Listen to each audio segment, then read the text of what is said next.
Good day, and welcome to Zoyols News. I'm Michael Reed. Russia's continued use of ballistic missiles is putting fresh pressure on Ukraine's air defense network.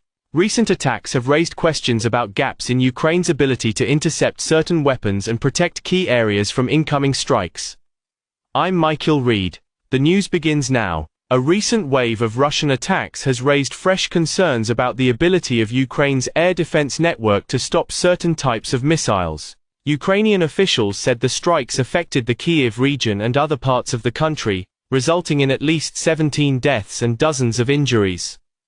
The scale of the attacks was significant. According to the Ukrainian Air Force, an overnight operation on June 30 involved a combination of anti-ship missiles, ballistic missiles, cruise missiles, and hundreds of drones aimed at locations across Ukraine. The variety of weapons used made the attack particularly challenging for Ukrainian air defense teams. Among the different threats, ballistic missiles remain a major concern for Ukrainian authorities because they travel at high speeds and can be difficult to intercept. Ukraine has been working to strengthen its air defense capabilities as it faces continued pressure from repeated missile and drone attacks. Ballistic missiles are not new to warfare. Nazi Germany during World War II and the War of the Cities of the 1980s saw dueling rounds of Scud missiles, descendants of the V-2, wreak havoc on civilian populations.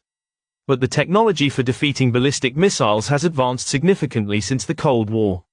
The Patriot's PAC-3 interceptor steers directly into its target, destroying it with sheer kinetic energy rather than with an explosive warhead, in shorthand, a bullet hitting a bullet. Debuted the V-2 rocket during the Iran-Iraq War in a Ukrainian President Volodymyr Zelensky pleaded for more interceptors. Statement Wednesday, ballistic missile interceptors could have saved the lives of those killed today, he said. It is very important that our partners understand that delays in supplying them, or an unwillingness to provide anti-ballistic systems, led directly to such horrific casualties and destruction. Partners who are not yet ready to play a more active role in supplying interceptors can help by implementing new sanctions. A significant share of Russia's ballistic missile production is still not under sanctions. The threat to Ukraine cities can be largely boiled down to three broad categories: ballistic missiles, cruise missile and drones, all typically launched from inside Russian territory or occupied portions of Ukraine. Closer to the front lines, Russians have employed smaller attack drones to terrorize civilian areas in Ukraine, targeting gas stations and vehicles. Earlier this week, a food vendor in Ukraine's southern Kherson region was involved in a drone-related incident that officials described as another example of the growing challenges posed by unmanned aerial systems during the conflict. Ukraine has continued to develop and improve its methods for responding to drone threats, as both sides rely heavily on unmanned technology. These systems are relatively affordable and can be produced in large numbers, making them a key part of modern battlefield operations. Russia has expanded its use of the Geran 2 drone, a system based on Iranian-designed technology, and has introduced various modifications aimed at improving range, performance, and effectiveness. Ukrainian officials have also reported the use of additional unmanned systems, including decoy drones designed to complicate air defense responses. In response, Ukraine has built a layered approach to countering drone attacks, combining different detection and defense methods to address the threat. The country's experience in dealing with these systems has drawn international attention as nations study new approaches to modern aerial warfare. While drones are widely used because of their lower cost and flexibility, cruise missiles remain a more advanced challenge. They are typically faster, carry larger payloads, and are designed to fly at lower altitudes, making them harder to detect and intercept. The Missile Defense Advocacy Alliance says the Caliber, a sea-launched cruise missile deployed by Russian surface ships and submarines,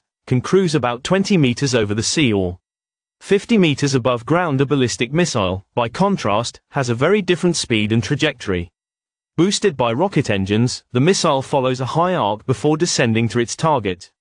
The ranges vary, but speeds are extreme. The short-range Russian flies at 6 to 7 times the speed of sound and can carry up to 700 kilograms of explosives. A long-range intercontinental ballistic missile, originally designed to loft nuclear warheads out of the atmosphere before they re-enter, can fly from a launch site in the United States over the Arctic Circle to a target in Russia in the time it takes to deliver a pizza. In recent attacks on Kyiv, air raid sirens have sounded at the same time as impacts. Iskander ballistic missile 30 minutes or less. Russia has fired an intermediate-range hypersonic weapon on a handful of occasions against Ukraine in strikes viewed as signaling Moscow's willingness to escalate. But short-range systems such as the Iskander ballistic missile have been the workhorse for the Russian military. Ukrainian officials say the Russians have also repurposed S-400 air defense missiles as ballistic missiles to strike Ukrainian targets. The Oreshnik missile, faced with a tight supply of interceptors and worsening attacks on its cities, Kyiv has been pressing Washington to co-produce the Patriot system. US President Donald Trump signaled on the sidelines of the NATO summit last month in Ankara that he might be willing, but the US president appeared to saying, "We're talking about it, but it's a hard thing to give away that kind of technology." To license Ukrainian co-production of the Patriot-Ukrainian hopes last week. Meanwhile, Ukrainian officials say Russia is augmenting its arsenal with North Korean ballistic missiles, further raising the threat.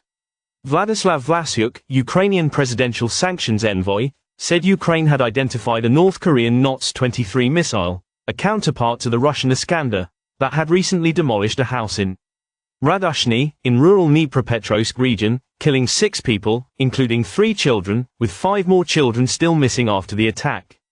The NOTS-23, he said, is practically an exact counterpart to the Russian Iskander. Earlier this week, a food vendor in Ukraine's southern Kherson region was caught in another drone-related incident, highlighting the growing challenges caused by the widespread use of unmanned aerial systems in the conflict. Both Russia and Ukraine have increasingly relied on drones as a major part of their military strategies. These systems are relatively inexpensive, easier to produce, and can be deployed in large numbers, making them a key feature of modern warfare. Russia has expanded its use of the Geran-2 drone, a system based on Iranian-designed technology, while introducing upgrades aimed at improving its range, speed, and overall effectiveness. Russian forces have also reportedly used decoy drones designed to confuse air defense systems and make incoming attacks harder to stop. In response, Ukraine has developed a layered defense approach that combines different technologies and tactics to detect and counter drone threats. The country's experience in dealing with these attacks has attracted international attention as military planners study new methods of defending against unmanned systems. However, drones are not the only challenge facing air defenses. Cruise missiles remain a major concern because they are faster, carry larger payloads, and are designed to fly at lower altitudes, making them more difficult to detect and intercept. Military analysts say Ukraine continues to face major challenges in defending against ballistic missile attacks as Russia expands its missile campaign. Dara Masikot, a military analyst who recently visited Ukraine for research, said ballistic missile defense remains one of the most difficult challenges facing the country. She noted that concerns surrounding Patriot interceptor supplies are already well known, and argued that Ukraine may need to explore additional strategies beyond relying only on existing defense systems. Masikot said Kyiv understands the challenges it faces and may need to consider alternative plans to reduce Russia's ability to launch future missile attacks. As Ukraine searches for new ways to strengthen its defenses, the pressure continues to grow. Russian missile operations remain a persistent threat, leaving Ukrainian cities and critical infrastructure facing continued uncertainty as the war moves forward. That is the latest on Russia's ballistic missile attacks and the challenges facing Ukraine's air defenses. As the conflict continues, both sides are adapting their strategies, while Ukraine works to strengthen its ability to protect its cities and critical infrastructure. For more breaking news and in-depth coverage, stay with Zoyols News. I'm Michael Reed. Thanks for watching.